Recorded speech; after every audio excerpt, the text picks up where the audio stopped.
take a look at another big problem in the board game community before we go to the grand finale, which is reviews of Cards Against Humanity. Stefan, did you want to say something? Yeah, did Bryan say let's take a nook? No, I don't think I did. I'll tell you what, I didn't hear it. I mean, hey, Stefan, I got no idea what you're talking about. I noticed that you sort of put my hand up. You reacted, and I said, "Oh, Stefan, I think has something to say." Excuse me, was that a flub? My politely raises his hand. It might be. Yeah, my intuition is no, I don't think you said it, but Stefan does seem to believe. So you guys go ahead, make your own decision. You can write us in, guyspodcast@gmail.com. That's not our email. We do not own that email. But I actually do have an email that I've never said, but say it right now. People foundaguy@gmail.com. What is it called? Foundaguy@gmail.com. That's a good foundaguy@gmail.com. All right, folks. All right. Just for people to send in guys that they found? I did think of that, but then I never said it. Folks, you know what to do. Send Bryan all kinds of fun stuff that you would like him to see. Yeah. Yeah. If you want him to buy a board game, just send him a link to the board game and he will buy it. Plaid Artist says, my spouse loves board games but doesn't handle losing well. Any advice? My spouse and I love to play board games, but we often run into the issue that she hates losing and generally is a pretty poor sport unless she wins. Not an issue anywhere else, really, but I just wanted to get some advice on how to handle someone who handles losing sorely. I'm not a bold and brash winner, never have been. I know losing can suck, but I find it hard sometimes to have fun winning or even playing games if my wife is playing against me, sometimes preferring to just fudge rolls and bend rules to her favor to keep her happy, or maybe more often than not just playing board games. So he wants to play board games. His wife stinks. This guy is fucking just taking a fall. I mean, he's letting his wife win. He is gotten to that level. I sympathize with this person. Sympathize maybe isn't the right word. I don't experience it. Empathize? Which one? Which one is the one I should be Whichever using? One. I get what you're saying. One of them means, but because this does sound like empathize in this case, I think. Yeah. This sympathize would sort of indicate that you have the same thing with your partner. And Ariel listens, so I just did want to clarify that. So yeah, this sounds like a nightmare. I would say you can't play board game, but she probably wants to, right? No, well, she knows he's into. I think the key here is she probably knows he really likes board games, and she was like, "Let's play some board games." But I'll tell a story here. Me and Gwen and Kate got into playing Phase 10 for some reaon at a period, and we would just sit at the table and play Phase 10. In Phase 10, I don't know what Phase 10 is. Are you going to explain? It's a card game. But it's like you can get very far behind very quickly in the game because it's really like luck of the draw and stuff like that. Okay. And it's similar to Rummy. It's like an older game. And when we were playing, I only play Pappy. No, that's a different thing. Okay. But when you play and when we were way behind, the people that were way behind were fucking miserable. It didn't matter who it was. It was just like, this fucking game fucking sucks. And it would like turn into this real dark thing. We had to quit playing. That's poor game design, John. Would you agree? Is that poor game design where you allow people to fall so far behind that they have no chance to win early on in the game? Mm-hmm. Yeah, I think so. I think so for sure. I think that's why a lot of like more modern games consist of like building, like you're kind of building your own thing, so that like even if you're not competing, you can't really tell so much that you're far behind. Exactly, quantify, like it's less. You can kind of tell, like, oh, maybe I'm losing, but we haven't calculated the points. Yeah, a lot of modern games are like we calculate the points at the very end. That's very smart. Like Mario Party with the bonus stars. You're like, I'm pretty sure I landed on more question mark spaces. So that sounds like it's a fault of the game designer if you're having a game where that can happen. Or Bryan, could you have possibly been playing with very, very bad players? Stupid my people, wife perhaps. And daughter. Guys, I'm gonna tell you, I talk so much shit when I play a board game because I found if you do that, what the fuck are you talking about? I talk a Why? lot of shit. Like the whole time I'm talking shit. Do you talk shit before you play it too? Like you've got yeah, I talk shit you've all never the time. played. You're like, But wait it's till, like- wait till I play this. I'm gonna fuck you up in this in 3 Yes. years. Yeah, when we play That's what I phase do. 10 tonight, it's going to be more like phase 11 because I'm fucking better than you two. Are you? What are you like? You're doing it so everyone's having a good time with it. I assume.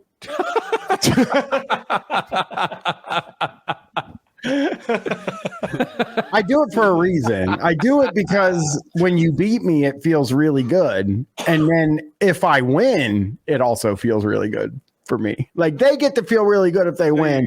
If I win, it feels great. You're doing like wrestling shit, like you know, Yes. you're the villain Right. heel kind of. That's wrestling mentality, definitely. Yeah. But when people beat me, they're really happy. You know? So You're annoying. You're annoying people so much during the game. yeah. That you're becoming like a villain-like figure to the point where it's creating like ecstasy for people when they're able to defeat you because they see you as some type of an evil person. That's very very cool. This person says, whenever I lost, I made a point of saying something like, darn, I wanted to win. Then I'd reach across the table and shake my partner's hand and say, good game. Yeah, that's the way to do it. Darn, I really wanted to win that one. Darn, I really wanted to win that one there. Hey, well, you played better on that one there, Lord. Can you imagine you do that to your partner? Like Yeah. that like you're playing against the person you live with and love and probably suck and fuck with and all that stuff. And you're reaching across the table like, yeah, beat me again. He goes, I did it every time. I lost to show what graceful losing was. After a few months, I started doing it when I'd win too. It seems to have created a positive ending to games now, regardless of who wins or how devastating the loss. Can you imagine if that person's partner knew the like manipulation that they were, you know, they're like, hey, let's do a little experiment. I'll do this and I'll show them that and I'll pretend to win and lose. And This one's even better. This sounds like an issue to discuss with a therapist as well. So go to a therapist because of my board game.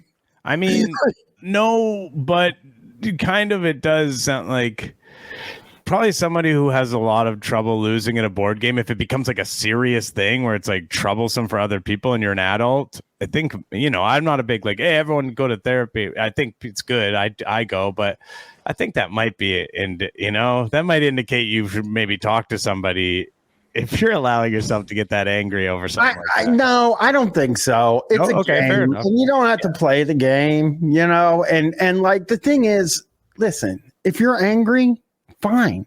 It makes me feel good that I beat you because now you're pissed and I beat you. Like that's a good thing. And then a few hours later, everything's fine. The way you said that. Communication is key, and this is something you two should talk about. Your relationship will benefit from it if you figure out why losing a game, always or only to you, bothers her so much. My wife got really mad at me in our first games of Hansa Teutonica, and we talked it out in a long conversation that opened our eyes to some totally non-board game related stuff in our marriage. Well, you don't say. I mean, obviously, if you're getting it's a deeper thing, obviously, It's right? not the board game. It's not the board game. I don't. I guess there are some people who are that into it, but John, would you do you ever get mad honestly and like cause like a? Be honest here. How do you react? Because you when play lose? a lot of board games. You with play a Becca, lot right? of games, and what is your? I mean, I just get so fucking and pissed. keep in mind, keep in mind, we could also ask somebody else who might play with you. Just keep in mind. Becca and I do not. Becca doesn't like playing games against me, and she says it's because I always win. And You are she good doesn't at board like the way I games, too. act when I win. It's just because Okay, I've played tons of board games over my life, and I am Smoking a this sore walking and I'm a around. sore winner, no question about it. That's fine. So we play a lot of co-op games together. That's kind of like if we play a board game, it's often like some kind of co-op game. Which is Hey, did you ever consider maybe like letting somebody else win sometimes. No, I have not considered that. Okay, I like that. That. Bryan is just doing the thumb right now, and no one is even paying attention to it. We're just like having a conversation. Stefan's like, paying attention to our conversation. He's he's done it like even like the last time. Well, he didn't. I don't think he did it when I was on most recently, but before that, he was doing the thumb when Chris was talking about like a scare during the pregnancy. Oh, well, that was really inappropriate. Handing out some wonder. Not just a scare, and then just to be clear, not just a scare during the pregnancy, but like an emergency C-section where we had to get rushed to the hospital in order to have a C-section. And to have Bryan was going thumb mode. Child born, and Bryan was doing his thumb stuff. But at least I kind of cheer Chris up. He did it he did it like with Dan Licata on here, and Dan Licata couldn't even tell because there's so much light coming in from outside that you can't see. You can see. Also, it's a realistic looking thumb. That's the whole idea. That's exactly. Well, it's not a fake thumb. Actually, it's my real thumb. Right, his real thumb lights up. Mm-hmm. Yeah, for sure. And I did it that time, Chris, because I thought you needed cheering up. I thought I'd give you some wonder. I asking people to make them happy. A lot of people have said when they're talking about really difficult medical things that one thing that always cheers them up is their friend doing rudimentary magic. Oh yeah, it works. I think people just think it was the timing was a bit, maybe inappropriate. That's what I'm sorry. I'll next time something bad happens, I'll probably still do it. Anyway, you're saying the next time something bad happens to me, anybody. Okay, because my wife is like, I got some bad news. I'm like, let me run up to the office real quick. You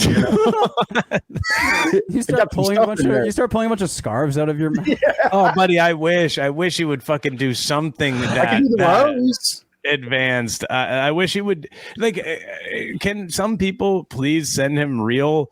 I have real magic to the. Have you not opened it yet? You just haven't opened. It's in a box you haven't opened yet. There's a few of them in one of these drawers back here. Yeah,